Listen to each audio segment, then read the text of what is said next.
देखो, तो ये जो हम कर रहे थे ये था first type.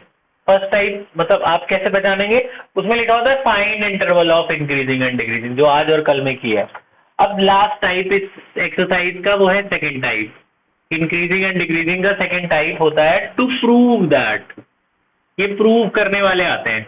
To prove that f x is increasing और डिक्रीजिंग। इंक्रीजिंग या डिक्रीजिंग में से एक ही करने को आएगा, इंक्रीजिंग और decreasing on the given interval. अब इंटरवल आपको दिया होगा, आपको इंटरवल निकालना नहीं।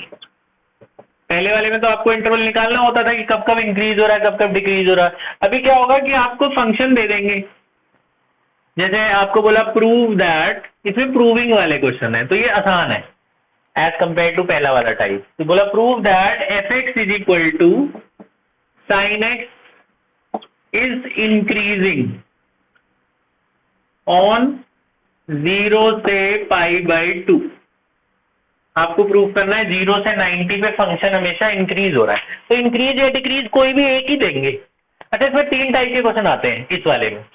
या तो बोलेंगे इंक्रीजिंग प्रूव करो, एक ही बात बोलेंगे, या बोलेंगे डिक्रीजिंग करो, और एक तीसरा होता है इंक्रीजिंग डिक्रीजिंग के अलावा तीसरा क्या होगा, तीसरा होता है नीदर इंक्रीजिंग नॉर डिक्रीजिंग। मतलब ना इंक्रीज हो रहा है ना डिक्रीज हो रहा है, वो तीसरा भी होता है। तो अब वो बता रहा हूं मैं आपको, तीसरा ना इंक्रीज हो रहा है ना डिक्रीज हो रहा है। ठीक है, अब जरा वो पहले हमें पहला और दूसरा बता दूं फिर तीसरा। तो ये बहुत आसान है, आपको फंक्शन लिखना है। फंक्शन क्या है, f x is equal to sine x, इसका डिफरेंशिएशन करना है।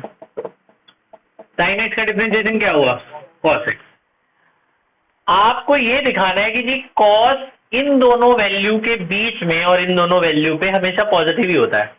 भाई कॉस 0 से 90 में आप कॉस की टेबल आपको याद होगी, तो जो कॉस की टेबल होती थी वो क्या होती थी, क्या क्या होती थी भाई, cos 0 1 होता था, फिर क्या होता था cos 30 √3/2, फिर 1/√2, फिर आपका 1/2, फिर आपका, कहने का मतलब नेगेटिव आता था कभी। तो 0 से 90 में सारे वैल्यू तो प्लस के ही है ना। तो आपको ये दिखा देना है कि cos x is always greater than 0 on this interval. 0 से π/2 में cos हमेशा बड़ा ही होता है, वो आपको वैल्यू नहीं पुट करनी है, अब वो दिखा देना है, बस शो कर देना है कि नेगेटिव नहीं आना चाहिए आंसर ही कभी भी इस इंटरवल पर। वो नहीं आता तो आपको टेबल बना के नहीं दिखानी, वो अंडरस्टूड है। तो इतना ही शो करना है और बस बता देना है कि भैया therefore F x is increasing on the given interval, यानी कि 0 से π/2, बस इतना सा क्वेश्चन। अब मैंने तो फंक्शन छोटा लिया है इसलिए मेरा डिफरेंशिएशन एक लाइन में हो गया और मेरा आंसर पॉजिटिव ही आ रहा है ना ये, और इनके बीच में कोई भी वैल्यू डालेंगे प्लस में ही रहेगा, बस ऐसे ही दिखाना, कोई वैल्यू डाल के नहीं दिखानी। वो बोल देना चाहिए पॉजिटिव है ना इसमें, हमेशा वो टेबल होती है, टेबल बना के भी नहीं दिखानी। तो हो गया इंक्रीजिंग प्रूफ। अगर डिक्रीजिंग प्रूफ होगा तो बाहर माइनस में आ जाएगा आंसर, डिक्रीजिंग वाला क्वेश्चन होगा तो माइनस में आ जाएगा। ठीक है, दो टाइप हो गए। तीसरा, इसमें अगर दोनों हो गए, बोला प्रूव करो कि नीदर इंक्रीजिंग नॉट डिक्रीजिंग, तब वैल्यू डाल के दिखानी है, तब दो वैल्यू ऐसे डालनी है तुम्हें। तीसरी बात बता रहा हूं मैं, अगर क्वेश्चन में आता है प्रूव करो ना इंक्रीज हो रहा है ना डिक्रीज हो रहा है, तब ये तो खत्म हो गया क्वेश्चन।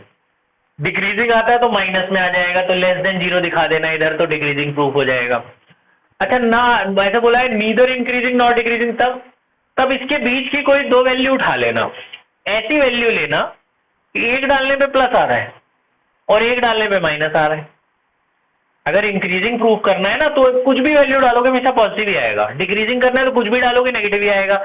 लेकिन जब दोनों करने की ना इंक्रीज हो रहा है ना डिक्रीज हो रहा है, इसका मतलब है कि दोनों हो रहे हैं, तो दो वैल्यू डालनी है। एक वैल्यू डाला मैंने, जैसे मैंने डाला सपोज 60 तो मेरा प्लस में आ गया, एक मैंने 45 डाला तो मेरा माइनस आ गया। तो दो आंसर नहीं आनी चाहिए ना एक क्वेश्चन का, तो उसे बोलते हैं नीदर इंक्रीजिंग नॉट डिक्रीजिंग। दोनों चीजें हो रही है तभी ये नीदर इंक्रीजिंग नॉट डिक्रीजिंग माना जाता है। एक फिक्स तो नहीं है ना कि इंक्रीज ही हो रही है, जैसे उसने बोला है ना, इसका एक फिक्स है।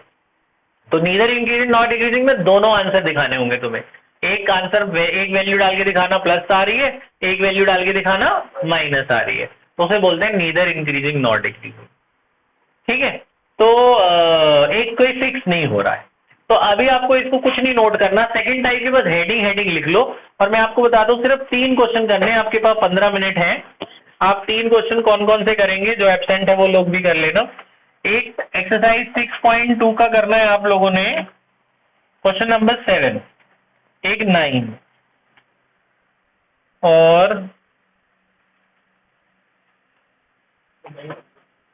और एक 11, सब में सेम ही है, नई पुरानी में।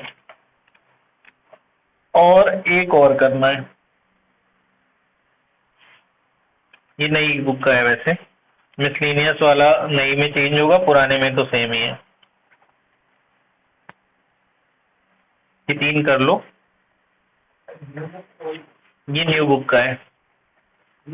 एग्जाम्पल 34 है न्यू बुक में।